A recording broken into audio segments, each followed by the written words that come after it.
De CEO, de hoogste basis van een wereldconcern, die toen hij de AOW-leeftijd naderde zei: het is mooi geweest, ik ga nu echt dat doen waar mijn hart ligt. Ik verruil het pluche van de directiekamer voor het harde zitje van de kruk achter het drumstel. Een Amsterdammer loopt door New York. Sinds een aantal jaren heeft hij hier zijn tweede thuis. Hier ontmoette hij de Amerikaanse liefde van zijn leven. Hier werd zijn oudste dochter geboren. Hier hebben zijn beide dochters gestudeerd. Het is Fred Gehring, op weg naar zijn oude werkgever, modekoning Tommy Hilfiger, die naast zijn andere huizen in bijvoorbeeld Miami tegenwoordig ook dit appartement bezit in het Plaza Hotel, gelegen aan Central Park. Wie even binnen rondkijkt, ziet onmiddellijk dat het de heer des huizes voor alle denkbare winden is gegaan. Geen spoor meer van de bijna spectaculaire neergang die zijn bedrijf in Amerika in de jaren 2000 tot 2006 heeft meegemaakt. Fred Gehring was uiteindelijk de redder in de nood. Want in die tijd was hij met Hilfigers merk in Europa juist zeer succesvol. Dat hij ervoor koos om het als luxe kledinglijn in de markt te zetten.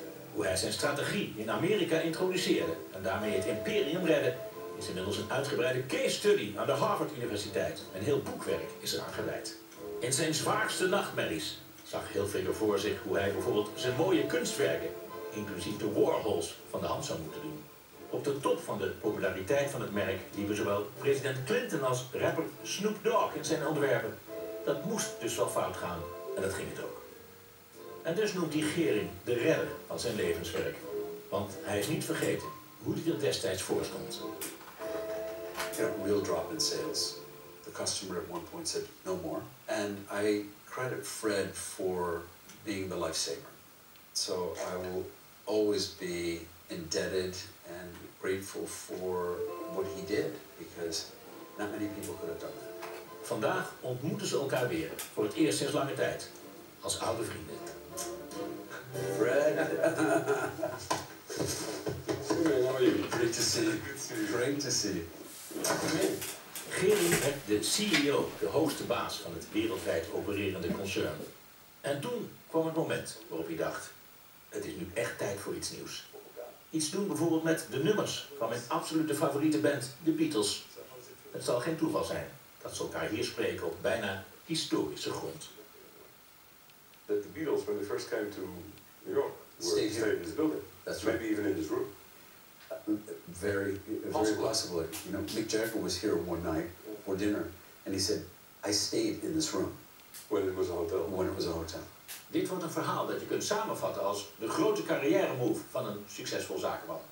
Hij verkocht zijn aandelen in het bedrijf waarvoor hij werkte. Ging dus doen waar hij van jongs af aan al van droomde. Drummen in een band. Een band die hij zelf oprichtte.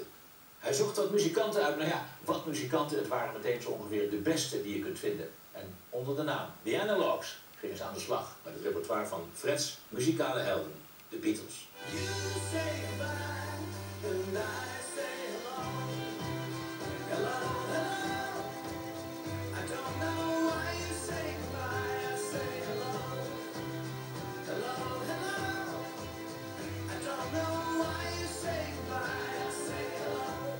Ja, dan denk je, leuk, weer een bandje dat de Beatles imiteert, maar wat Fred in zijn hoofd had, was iets anders, was zoveel meer. Hij ging voor de nummers die de Beatles zelf nooit tijdens optredens hadden gespeeld. Op een bepaald moment namelijk hadden John, Paul, George en drummer Ringo schoon genoeg van het gegil van 50, 60.000 fans die hun muziek vaak overstemden. Ze gingen alleen nog de studio in. Maar het repertoire dat ze daar opnamen was zo complex, zowel qua instrumenten als qua arrangementen, dat het ook nauwelijks te doen was om dat live uit te voeren. En juist die uitdaging ging Fred aan met zijn voor sommige nummers tot 20 man sterk uitgroeiende band.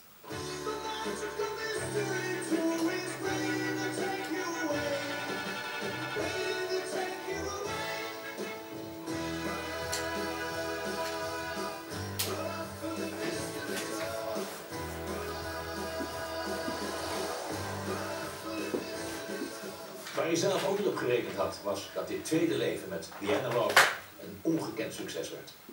Het grootste compliment voor zijn streven naar absolute perfectie kreeg Fred van Jeff Emerick, de sound engineer van de Beatles zelf. Hij was een piepjonge geluidstechnicus toen hij voor het eerst met John, Paul, George en Ringo de studio inging.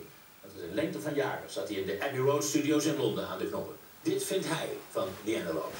I've never heard anything come so close to the original records before. I mean, I was just really baffled when I heard it. I thought it was just amazing. If you were to shut your eyes, I think you'd really be listening to the original record.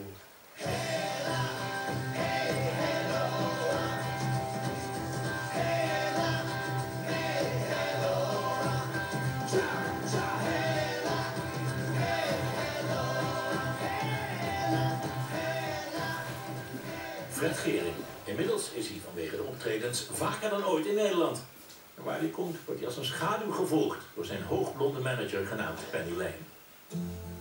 Zoals een kunstenaar verschillende materialen gebruikt om zijn gedroomde werk te maken.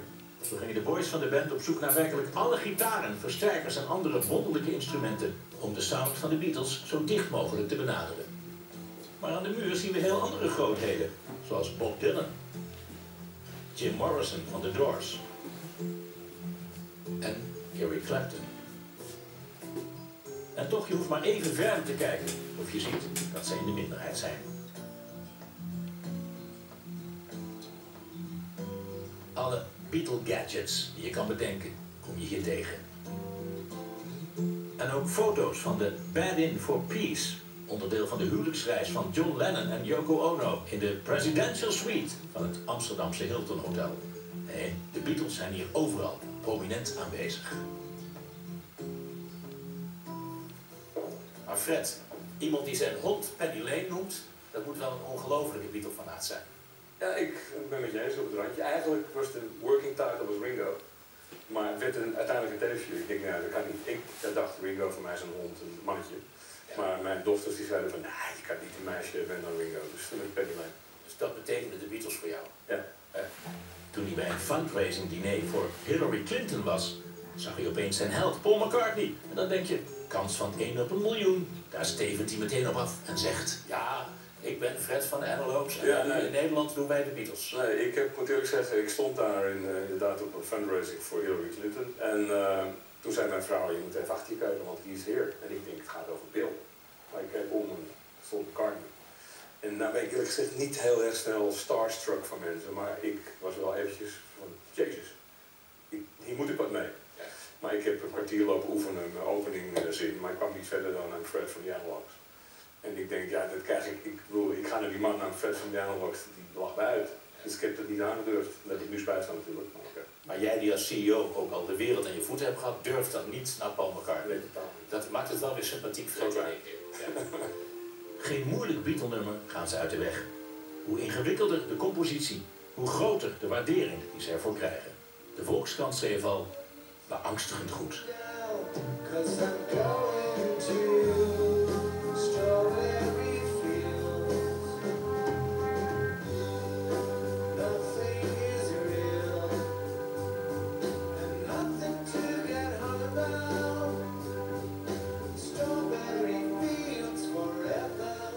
Over de hele wereld gingen ze op zoek naar de oorspronkelijke, vaak zeldzame instrumenten die de Beatles in de studio gebruikt hadden. En ze vonden bijvoorbeeld deze buisklok.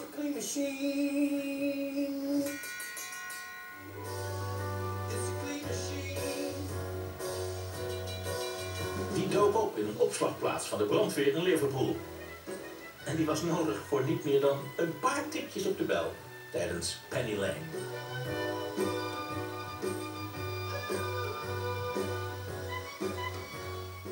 Vooral bandleider Bart van Poppel ging aan de slag. Soms bleek er maar 1 exemplaar te bestaan dat ze via internet en eBay op het spoor kwamen. Zoals deze Hohner Pianet. Maar ja, wie I Am The Walrus echt wil spelen, kan niet zonder.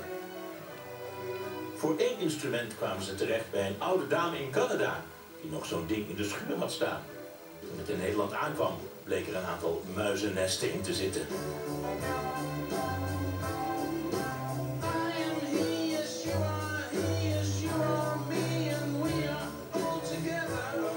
We willen gewoon dat mensen die in de zaal zitten, dat die hun ogen dicht kunnen zeggen van, jezus, ik hoor de Beatles. En daar is het gewoon essentieel in dat je de authentieke instrumenten hebt. Niet alleen instrumenten, de orgels, de versterkers, alle oorspronkelijke sounds, de strijkers, de blazers. Als er een harp langskomt, een harp. Dus as crazy as it gets. Zo werd ook de clavioline getraceerd.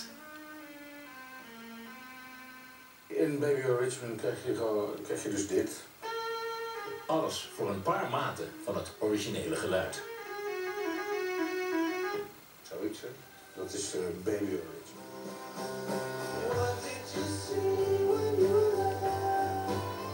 Juist hierdoor heeft iedereen dezelfde reactie. Doe je ogen dicht en je hoort de Beatles.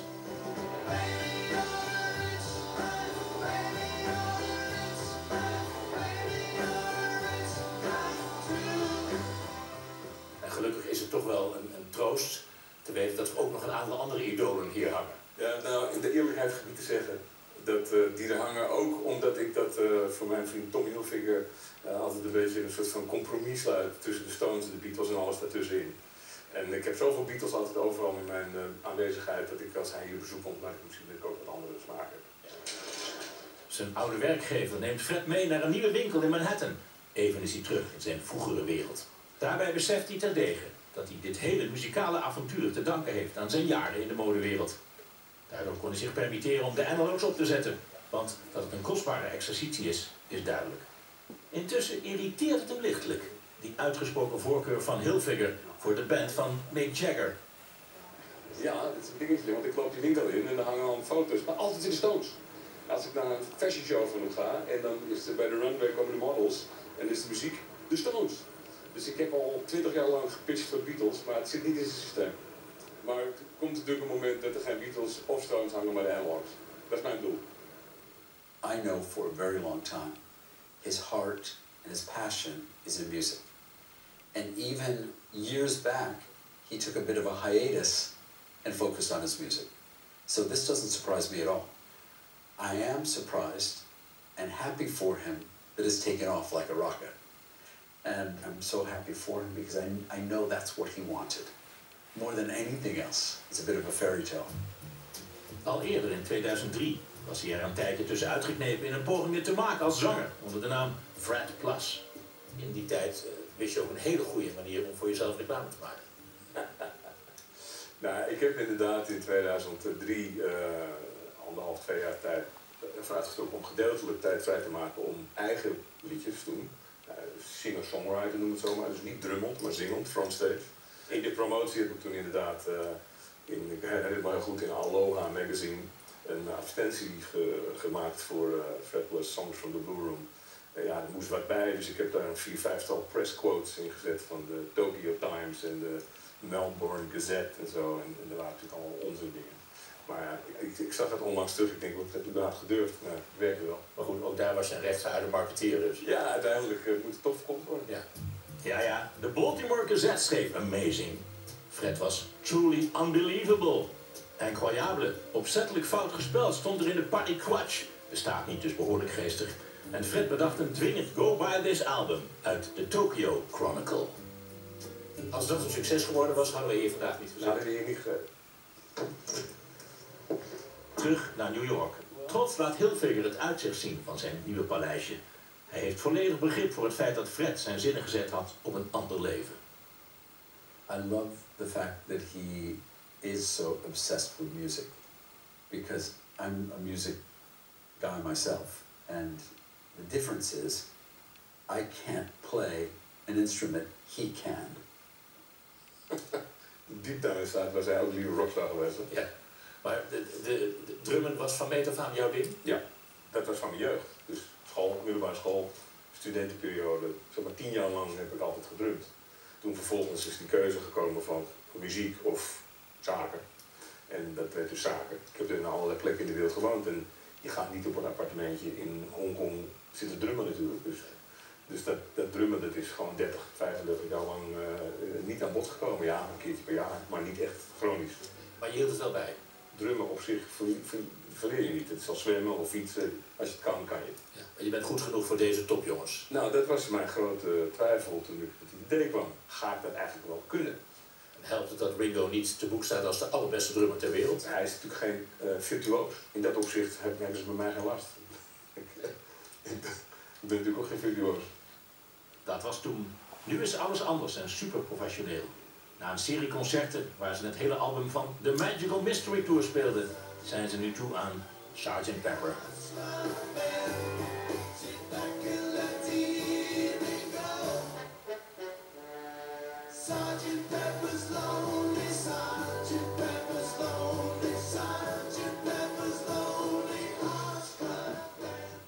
bent in het Hol van de Leeuw al geweest, in Norwich hebben jullie gespeeld. Ja. Toen ik dat las, dacht ik, nou, die Engelsen die moeten daar wel even aan wennen. Ja, dat dachten wij ook. We gingen er allemaal een beetje met het lood in de schoenen naartoe. Of niet met het lood in de schoenen, maar in ieder geval met een gevoel van diversiteit. Maar misschien nog wel meer dan in Nederland gingen we op de banken daar. Oh ja? Ja, kijk hoe je het hebt verkeerd. Het is natuurlijk de Beatles, helemaal in Engeland natuurlijk, maar uiteindelijk is het een universeel fenomeen, de Beatles van iedereen. En de Beatles kunnen horen live zoals wij denken dat zij zelf zouden hebben geklonken als ze zouden hebben gespeeld live. Even los van de zang, want die kun je natuurlijk niet nadoen. We zingen het gewoon, probeert gewoon goed te zingen in de mooie harmonieën, maar je hebt geen specifieke McCartney, specifieke Lennon, maar alle sounds die zijn gewoon 100% hetzelfde. En daarbij komt ook het oude werk soms aan bod.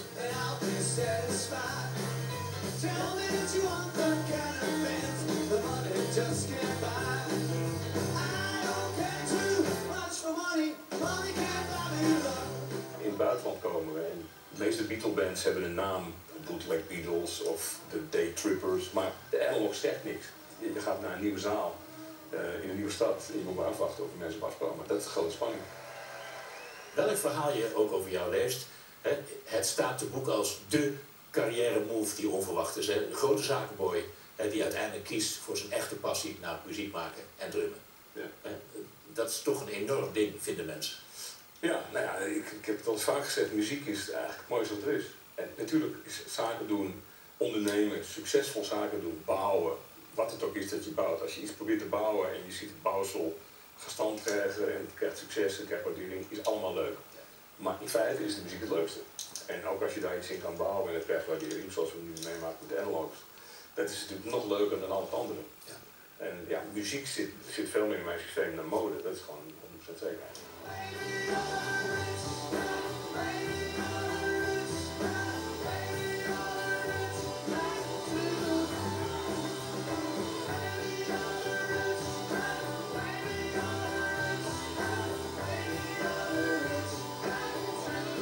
Na Carré, het Concertgebouw en straks het Ziggo Dome, wacht dus ook het buitenland. Frankrijk, Duitsland. Na Norwich doet dit Nederlandse gezelschap binnenkort ook de O2 Arena aan in Londen. En dat is andere koek. Mami en de kinderen begrepen dat papi opeens van zakenboy gewoon achter de drumkit ging zitten. Dus van het pluche van de directiekamer, zoals ik ergens las. Op de harde kruk, achter de Ludwig-kit. Ja. Nou, de kruk zit niet zo hard in mijn geval, er zit een mooie padding op. Nee, maar ze vonden het fantastisch. En ze hadden liever gezien dat ik dat eerder had gedaan. Maar, moet ik erbij vertellen, ze hadden ook niet verwacht dat het zo intens zou zijn geworden zoals het geworden is. En in één song is natuurlijk wel van toepassing, want jullie zingen vol overtuiging. En ik zag dat je ook mee zong, Baby, You're a Rich Man. Ja, we hebben allemaal wel een keertje gelachen daarover, ja, natuurlijk. Voorspelbare grap. Nou zeg. Dankjewel.